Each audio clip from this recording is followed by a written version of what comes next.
নমস্কার বন্ধুরা, সোনার সংসার থেকে চলে এসেছি আজকে মায়ের হাতে নতুন একটি রেসিপি নিয়ে।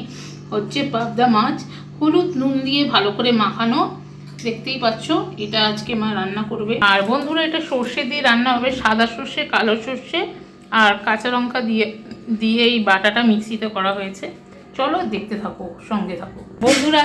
কড়াইতে দেখো সর্ষের তেল গরম বসিয়ে দেওয়া হয়েছে। তেলটাকে ভালো করে গরম, তারপর আবার আসছি। তো বন্ধুরা, এরপরে এই যে মাছগুলো দিয়ে দেওয়া হচ্ছে, আগে থেকে নুন হলুদ মাখিয়ে রাখা।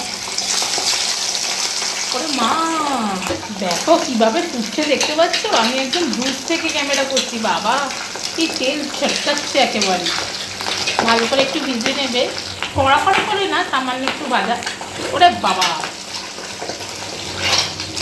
একেবারে মাছ রেগে ফায়ার, তাই একদম ছিটকাচ্ছে চারিদিক দিয়ে। দেখেছো, রেগে গেছে কিন্তু। কেউ যেও না, একদম দেবে। দেখো এবার মাছগুলোকে একটু উল্টে দিচ্ছে। এই দেখো উল্টে দিল, আর একটু ভাজা হবে। দেখো মিষ্টি এখানে বসে বসে খাচ্ছে কুরকুরি, দোল্লায় ঝুলতে ঝুলতে। এই আমাদের বন্ধুদের একটু দিবি কুরকুরি, সবাই বলছে। এ মা দেখো ঘুরেই যাচ্ছে, দেখছো? এরপরে দেখো একটু মা মাছগুলোকে তুলে নিচ্ছে। কি বেশি ভাজতে নেই, হালকা করে একটু ভেজে নিয়েছে মা তো গরমে পুরো সেদ্ধ হয়ে গেছে। এখানে আসি, মায়ের হাতের রান্না আমার কিছু করতেই আর ইচ্ছা করে না। এই দেখো আরও দুটো দিয়ে দিল। আর এই যে মানে বেশি ভাজিনি, একদম অল্প ভাজা করে তুলে নিয়েছি, দেখতেই পাচ্ছ। আর এরপরে আবার তুলতে দিয়ে নিচ্ছে, এগুলো ভাজা হবে, ভাজা করছে। এরপরে বন্ধুরা তেলের মধ্যে এটা কি কালো জিরা ছুটে গেছে। আর এখানে মাছগুলো ভেজে নেওয়া হয়েছে, কিন্তু একদম সিম্পল পদ্ধতিতে, তোমাদের খুব ভালো লাগবে। গোটা কাঁচা লঙ্কা 4টে দিয়ে দিল, আর দিয়ে দিল হলুদ। কালো সর্ষে আর সাদা সর্ষে দুটোই কিন্তু আছে বন্ধুরা। আর এর মধ্যে যাবে লবণ। এরপরে ভালো করে মা একটু গুটিয়ে নিচ্ছে।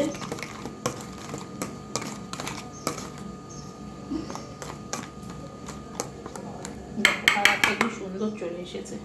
আর এখানে তো কালো জিরা না, কালো জিরা দেওয়া হয়েছে সর্ষের তেলে। এরপরে এই যে মিশ্রণটা এর মধ্যে দিয়ে দেওয়া হবে। দেখো দেখো কি সুন্দরভাবে ফুটছে। আর এরপরে এই যে বাটিতে লেগে থাকা, তার মধ্যে একটু জল দিয়ে সেই জলটা এর মধ্যে দিয়ে দেওয়া হবে। বেশি বেশি ঝোল ঝোল হবে না, একটু গামাখা গামাখা হবে।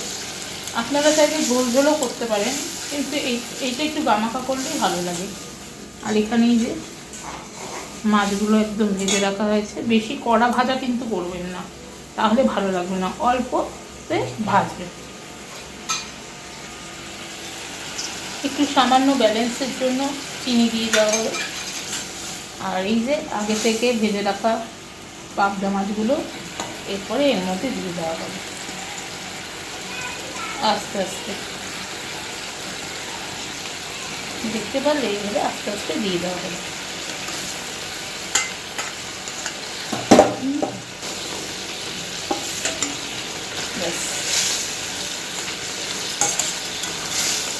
একটু থাকবে, তারপরেই নামিয়ে দেওয়া হবে। মাছটাকে লো আঁচ করে দেওয়া হলো। এই যে এবার আস্তে আস্তে হবে, 5-6 মিনিটের পর নামিয়ে দেওয়া হবে। দেখতেই পাচ্ছেন কালারটা, এত সুন্দর একটা গন্ধ এসেছে বন্ধুরা। চলুন নামানোর পর আবার আসবো আপনাদের সাথে।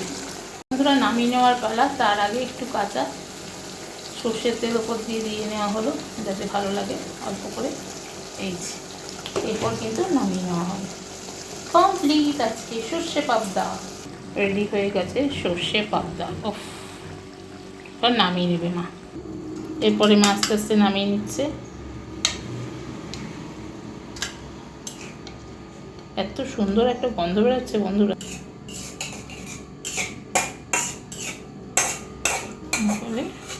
এর উপর দিয়ে গামাখা রেডি হয়ে গেছে সর্ষে পাবদার ঝোল। খাবার টেবিলে আবার দেখা হচ্ছে। বন্ধুরা, সোনার সংসারকে সাবস্ক্রাইব করো, লাইক কমেন্ট শেয়ার করে দিও। সবাই ভালো রেখো, চোখ রেখো সোনার সংসারে।